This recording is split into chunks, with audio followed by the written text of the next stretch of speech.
सुधा समाधान।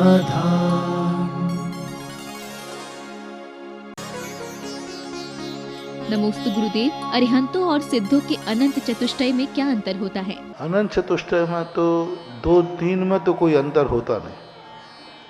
केवल दर्शन, केवल ज्ञान, केवल अंतराय का जो द्वारा प्रकट हुआ अनंत वीर है, इन तीन में तो कोई अंतर नहीं होता। लेकिन सुख के संबंध में अंतर हो जाता है। इनका अनंत सुख है, उनका अव्ययवाद सुख है। सिद्धों में अनंत सुख की चर्चा नहीं है, अव्ययवाद सुख की चर्चा है। अरहंतों में अव्ययवाद सुख की चर्चा नहीं है, अनंत सुख की चर्चा है। तो सुख में तो अंतर आएगा, बहुत अंतर आएगा। केवली भगवान के निर्जरा के स्थान बनाते हुए उन्होंने कहा कि विशेष विशुद्धि जो अब केवली समुद्घात करते हैं उस समय उनकी निर्जरा विशेष होती है। तो ऐसी कुछ स्थितियों में सुख में तो अंतर आना है।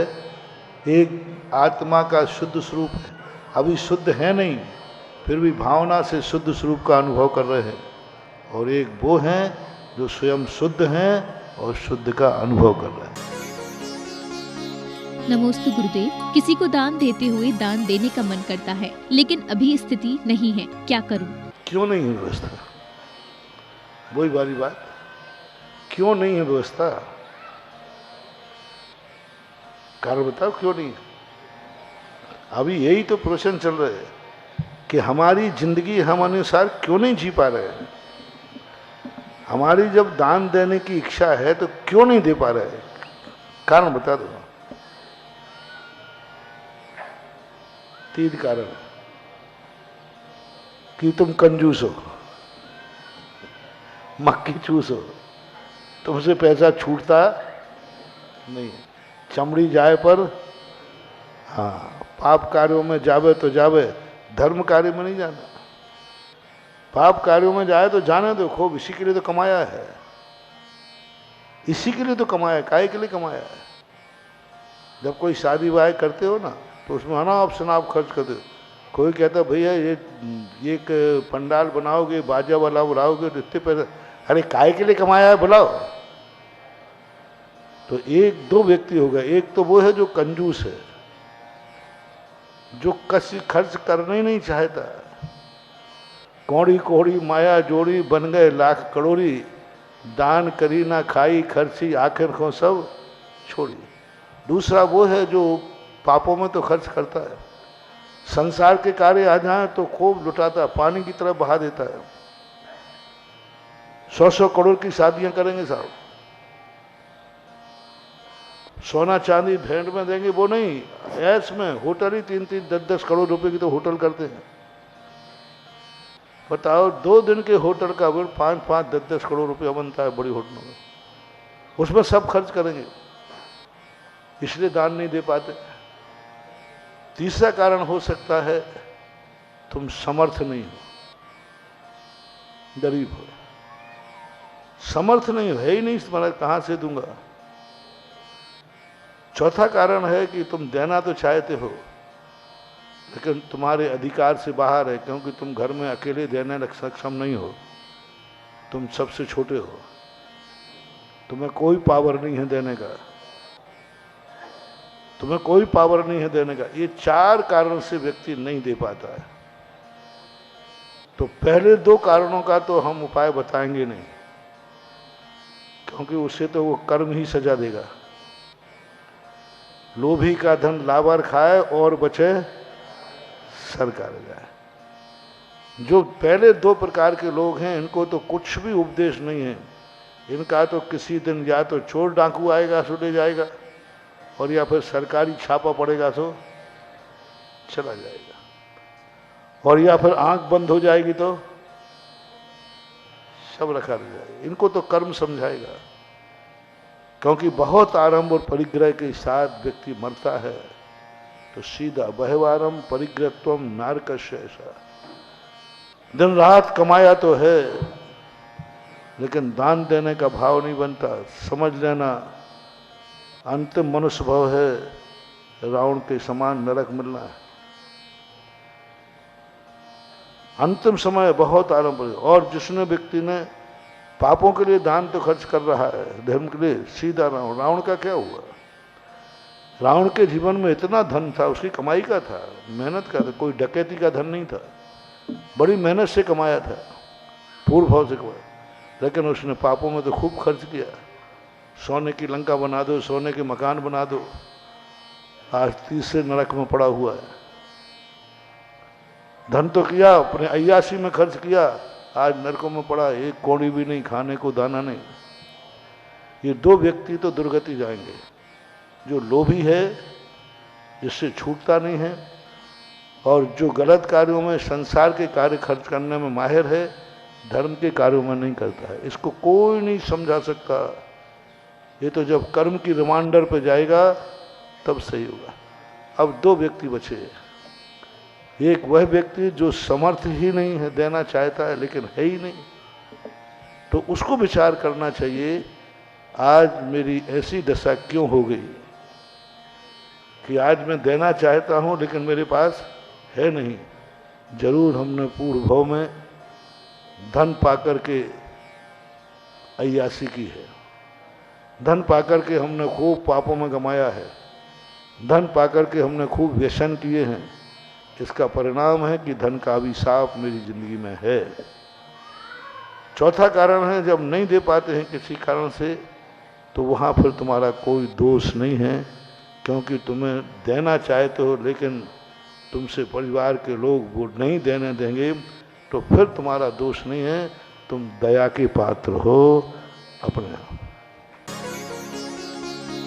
नमोस्तु गुरुदेव। लोग महा अपवित्र चमड़े आदि पहनकर मंदिर में प्रवेश करते हैं और जिनवाड़ी छूते हैं, अष्टद्रव्य चढ़ाते हैं। गुरुदेव सबको सद्बुद्धि आए, इसके लिए मार्गदर्शन देने की कृपा करें। हम तो प्रश्न भी दे सकते हैं। चमड़े एक ऐसी चीज है क्योंकि वो संगी पंचेंद्रिय बनता है, और जितने आजकल जितनी भी वस्तुएं बन रही हैं ये जिंदा चमड़े की बनती है। मरे चमड़े की जो आज फर्श, बेल्ट, जूते भी 99.99 जीवित चमड़े की बनती है। मरे हुए चमड़े की इसलिए नहीं बनती, मरा हुआ चमड़ा कड़क होता है। जो पहले जो गांव में पहनते थे ना चमड़े की पनैया, वो होती थी मरे चमड़े की, वो इतनी टाइट। आज का तुम्हारे खौफ, सोराना, बाटा, ये तो सब होते, ये जिंदा चमड़े की। जिंदा चमड़े का अर्थ जानवर मरना नहीं पाए, जिंदा में उसकी चमड़ी निकाल दो, मरना नहीं चाहिए। उसको बेहोश कर देंगे और उसकी पूरी चमड़ी निकाल देंगे जिंदा में। और जिंदा चमड़ी निकाल करके एक बार बाहर से पाया था कि पूरी चमड़ी एक जानवर की, बैल की या गाय की उतार दी, और वो बैल जिंदा हो गया, उसको होश में आ गया। अब वो अपना शरीर देख करके घबरा गया, पूरी चमड़ी निकल गई उसकी, बिल्कुल ऐसे जैसे आलू का छिलका निकलता है ना, प्याज कोई की छिलका, ऐसे करके उन्होंने चमड़ी, जिंदा की चमड़ी बहुत जल्दी उतर जाती है, और वो चमड़ी उतर दी और वो जिंदा रहा। कुछ घंटे बाद वो मर गया। तो ऐसी स्थिति में जितने भी आप बाटा, कोरोना, जितने भी ये महंगे जूते चप्पल पहनते हो, ये सब जिंदा की बनाए जाते हैं, जिंदे में चमड़ी निकाली जाती है। इसलिए आज का समय का चमड़ा तो और खतरनाक है, बहुत खतरनाक। और चमड़ा कभी शुद्ध होता ही नहीं है, कितनी नहा लो, कितनी स्नान कर लो, यदि चमड़े का स्पर्श यदि हो जाए संगी पंचेंद्रिय का, तो हम साधु लोग कभी नहीं नहाते हैं। लेकिन चमड़े का स्पर्श होने पर हमें भी दंड स्नान कहा है। संगी पंचेंद्रिय का चमड़ा, हड्डी, कोई भी स्पर्श हो जाए तो हमें दंड स्नान कहा है। यानी जो साधु कभी अशुद्ध नहीं होता, चमड़े का स्पर्श आने पर उसको भी शुद्धि करना पड़ती है। इसलिए चमड़े का कोई भी वस्तु, चप्पल, जूता, कुछ भी, आपने नहा भी लिया, जैसे आपने चमड़े का चप्पल छू लिया, आप अब मंदिर की पूजा तो पाठ छोड़ो, मंदिर में जाने लायक भी नहीं। सूतक वाला फिर भी चला जाए, सुआ सूतक वाला फिर भी दरवाजे के पास जो अंदर दहलान होती वहाँ जाकर के, लेकिन चमड़े का जिसने स्पर्श कर लिया है वो तो मंदिर के दरवाजे के अंदर ही नहीं जाना चाहिए। उतारने से कुछ नहीं होगा, आपने छू तो लिया ही है। मान लो आप चमड़े का बेल्ट पहने हो तो आपने उतारा तो हाथ से, आप जब तक चमड़े को छूने के बाद पुनः स्नान नहीं करेंगे तब तक आपका शुद्धिकरण नहीं है। आप कहो महाराज हम चमड़े की वस्तु सब मंदिर के बाहर रख देते हैं, जूते बाहर उतार देते हैं, तो अब तो शुद्ध नहीं हो सकती, वो तो नहाना पड़ेगा आपको, क्योंकि चमड़े का स्पर्श ही शुद्धि स्नान के बिना हो ही नहीं सकती। हाथ पैर धोने से उसकी शुद्धि नहीं होती है। नमोस्तु गुरुदेव, क्या आत्मा ये जानती है कि ये रागादि भाव है या धर्मादि भाव है? तो फिर आत्मा में परिणाम किस प्रकार से बनते हैं? आत्मा जानती है, अनुभव में आता है ये राग है कि द्वेष है। कर्मों के उदय में होने वाला भाव अपने आप पकड़ में आता है, ज्ञान में आ रहा है, अनुभव में भी आ रहा है, तो ये तो सब बाद में आते हैं। शुद्ध परिचिदान भूदा सब्बस विकाम भोग बंद कहा, हे अत्त शुभलंबो नवरी न शुभो विहत्तस्य। ये जितने भी राग देश काम सारे तो सब अनुभव में आते हैं, परिचित हैं, अनुभव में आए हैं, सुने हैं, देखे हैं, भोगे हैं। इनको क्या बढ़ रहा है? कसाय तो पता चलती है कि मैं कसाय कर रहा हूँ, क्रोध पता चलता है मैं क्रोध कर रहा हूँ, तो अनुभव में बराबर आते हैं। कोई सूक्ष्म बातें होती हैं तब नहीं आती हैं। इन्हीं बातों को पकड़ करके तो व्यक्ति जो ज्ञानी भेद विज्ञानी है वो अपने आत्मा पर कंट्रोल करता है और अपने राग द्वेषों को रोकने का प्रयास करता है। इसी के लिए उपाय क्या है?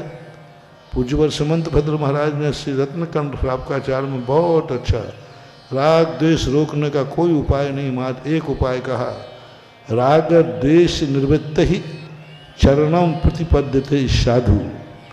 राग द्वेष की निवृत्ति के लिए ही चारित्र मात्र एक साधन है। चारित्र लिया ही जाता है राग द्वेष की निवृत्ति के लिए। नमोस्तु गुरुदेव। गुरुदेव, आत्मा राग आदि भावों का कर्ता नहीं है, ये बात तो समझ में आती है, किंतु आत्मा धर्मादि कार्यों का कर्ता भी नहीं है, ये बात कैसे संभव है? राग आदि भावों का कर्ता है तो सही, ऐसे कैसे कहा करता? निश्चय नहीं से नहीं है। यदि आपने ये बोलता कि राग आदि भावों का कर्ता आत्मा नहीं, तो आप तो जैनमती है ही नहीं, सांख्यमती है। जैन धर्म में कहीं नहीं लिखा कि आत्मा राग आदि भावों का कर्ता नहीं है। निश्चय नय से राग आदि भावों का कर्ता नहीं हूँ, निश्चय नय की अपेक्षा ठीक है। जैसे किसी ने कहा मैं इसका बेटा, बाप ये मेरा बेटा है, देखना आप लोग कह रहे आत्मा राग आदि भावों का कर्ता नहीं। एक व्यक्ति ये मेरा बेटा है लेकिन मैं इसका बाप नहीं हूं, समझ रहे ना? ये मेरा लेकिन मैं इसका, कैसा रहा जवाब? कहाँ ले जा रहा है? इसका अर्थ क्या है? ये मेरा बेटा है लेकिन मैं इसका बाप नहीं। कितना उल्टा! राग द्वेष आदि भाव मेरे हैं लेकिन मैं इसका कर्ता नहीं। ये मेरा बेटा है लेकिन मैं इसका बाप नहीं हूं। रागादि भाव मेरे हैं ये कह रहा है, लेकिन रागादि भाव का कर्ता मैं नहीं हूं। ऐसा जैनागम में कहीं भी नहीं लिखा, कहीं भी नहीं लिखा। पूज्यवर कुंदकुंद स्वामी ने जहाँ समय सार में लिखा, उन्होंने बार बार कहा निश्चय नय से ऐसा है। निश्चय नय की अपेक्षा, क्योंकि औदैहिक भाव हैं, नैमित्तिक भाव हैं, इसलिए मैं उनका कर्ता नहीं हूँ। बार बार कुंदकुंद स्वामी समय सार कहते हैं व्यवहार में से तो मैं इनका कर्ता हूँ, ये मेरा बेटा है, मैं इनका पिता हूँ। और निश्चय न से न ये मेरा बेटा है और ना मैं इसका पिता हूँ, यह है, मैं हूँ। तो ऐसे आगम की बातों को पढ़ना चाहिए। कहाँ राग द्वेष आदि भावों का निषेध किया? नए सापेक्ष है, और नए सापेक्ष जो कथन होता है वह किसी अपेक्षा से होता है, निरपेक्ष नहीं होता। नमोस्तु गुरुदेव। माता पिता जीवन भर बेटे का पालन पोषण करते हैं, लेकिन फर्ज निभाने के समय बेटे मुख फेर लेते हैं। अब आप बताएं, बुढ़ापे में धन काम आया या बेटा? मैं तो कहते ही नहीं हूँ कि तुम, और मैं तो कितना बच्चों को, सबसे माता पिता की बुराइयों में तो मैं एक करता हूँ, 10 बार तो मैं बच्चों की करता हूँ, माता पिता का पक्ष लेता हूँ। और कई बच्चे कहते महाराज आप माता पिताओं का पक्ष बहुत लेते हो, हम लोगों की सुना करो कि माँ बाप कितने खतरनाक हो गए। हाँ, वो भी कभी कभी कहता हूँ, ऐसी बात नहीं है। लेकिन गलती देखो, एक छोटा गलती करे और एक बड़ा करे, दोनों गलतियों में सारी नीति क्या कहती है? डांट किसको पड़ना है? छोटे को कि बड़े को? डांट तो बड़े को पड़ेगी। तुम तो बड़े थे। यही कहते ना, अरे वो छोटे ने ऐसा कर दिया, तो तुम तो बड़े थे, तुम क्या कर रहे थे? तुम तो उसके बाप थे। गलती तुम्हारी मानी जाएगी क्योंकि तुमने प्रारंभ में ध्यान नहीं दिया, बच्चे को तुमने अपने से अलग किया। 20 साल का बच्चा 20 साल तक तुम्हारे बिना रह गया, तुमने 6, 7, 8 साल 10 साल में बच्चे को अपने से अलग कर दिया, हॉस्टल में डाल दिया, और 15 साल तक वो हॉस्टल में रहा, नौकर की हाथ की रोटी खाई। अब जवानी में वो तुम्हारी क्या करेगा? जिस समय तुम्हारी ज़रूरत थी तुम थे ही नहीं उसकी, वो बचपन उसका नौकरों की रोटी में निकला। बचपन में जब बेटे ने होटल में नौकरों की रोटी खाई है, तो बुढ़ापे में भी तुम्हें नौकर की रोटी खिलाएगा। Tit for tat. उसने बचपन में होटल में खाया है, तुम बुढ़ापे में होटल में खाओ। तुमने बचपन में उसको वहाँ डाल दिया हॉस्टल में, तो वो बुढ़ापे में तुम्हें वृद्धाश्रम में डाल देगा, पैसा देता रहेगा। क्या बात होगी? तुम भी तो पैसा देते रहे बच्चे को, होटल में डालकर पैसा देते रहे, वो भी करेगा, वृद्धाश्रम में चले जाओ, पैसा हम देते रहेंगे। ऐसा नहीं होता था। आज की जो पढ़ाइयाँ हैं, आप जिस ढंग से बेटों को भेजा कि जैनी लोगों को तो बच्चों को बहुत सावधान रखना चाहिए, नौकरी कराना ही नहीं है। जैन बच्चे जो समृद्ध लोग हैं वो व्यापार कराएं, और व्यापार के लिए इतने बड़े बड़े पढ़ाई, एजुकेशन, हायर एजुकेशन करने की ज़रूरत नहीं है। जितना एक व्यापार के लिए आवश्यक है उतना ही पढ़ना चाहिए, पढ़ाना चाहिए। रही बात आपके त्याग की, तो आप अपने धन को, कौन कहता है त्यागो? आप ऐसा करिए कि त्याग भी दो और नहीं भी त्याग दो। कभी प्रश्नों बताऊंगा कि ऐसे यदि बेटे हों तो सब देने के बाद सब कुछ रखे रहना। बेटा क्या कहता ना, संक्षेप बता देता हूँ। बेटा अभी तो इतना ले लो, अभी तो बहुत है, बाद में दूंगा। दे दिया सब, और कह देना बेटा अभी तो इतना पकड़ो। तो पापा और नहीं बेटा अभी तो कुछ नहीं है, तो नाखून का मैल दे रहा हूँ, ये तो कुछ नहीं दे रहा हूँ, अभी तो तुम देखना, लेकिन बेटा अभी नहीं दूंगा, वो तो तुझे मेरे मरने के बाद मिलेगा। और मरने के बाद जब होया तो कुछ था ही नहीं, वो तो जो था सब दे दिया था। तो ऐसे बदमाश बेटों के साथ थोड़ी बदमाशी कर लेना, अपना बचाव भी कर लेना, और बेटे को अकल भी। ऐसा होता है, हुआ है। सुधा समाधान।